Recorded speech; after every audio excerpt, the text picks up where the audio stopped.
Okay, brother and sister.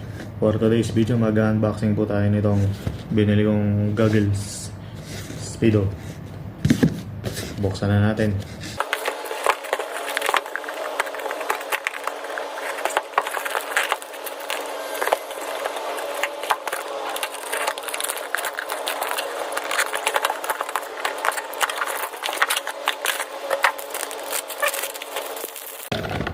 Ito na yung nabili natin goggles. Nakalagay